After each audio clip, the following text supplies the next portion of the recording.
Կանաչի վաճառող Փաշիկին տանը չես հանդիպի։ Եթե իհարկե կարելի է 10 օր առաջ բարեկամի օգնությամբ շարած եւ հողով ու աղբով լցված այս տնակը մարդու օջախ համարել։ Թերսնման պատճառով թերի զարգացած երեխաների հետ 6 ամսական Հովսեփն էլ գրկին Ջավահիրը չի հասցնում գործ անել։ Թեև նման ապրելակերպից կարծես թե նրա ուղեղն էլ է բթացել։ Ինչ որ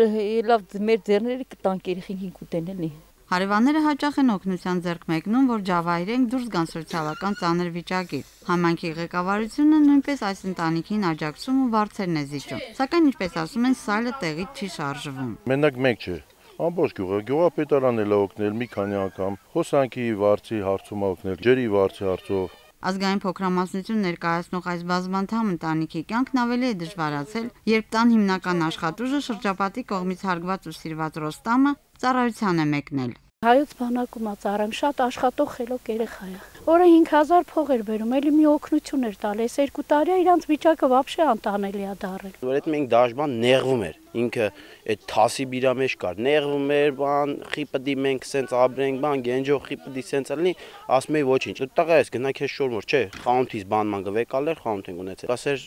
տանեմ մենակ տուն։ Հարևանուհի Սուսաննան թեև հիվանդ մայր է պահում, սակայն այս ընտանիքի հոգսերով զբաղվելու ժամանակ է գտնում։ Պատմում է, որ Ջավահիրը լիմուզինով Արտաշար եկած առաջին հարսն է եղել։ Սկզբում ամուսնու ծնողների տանն են ապրել, իսկ հետո տեղափոխվել են Թիթեղյա տնակ, որն այրվել է։ Անհաջողությունները իրար են հաջորդել սկսած ամուսնու 2 անգամ վիրահատվելուց եւ շարունակվող առողջական խնդիրներից։ Մի ձևի յոլա ենք տանում հարևաններով։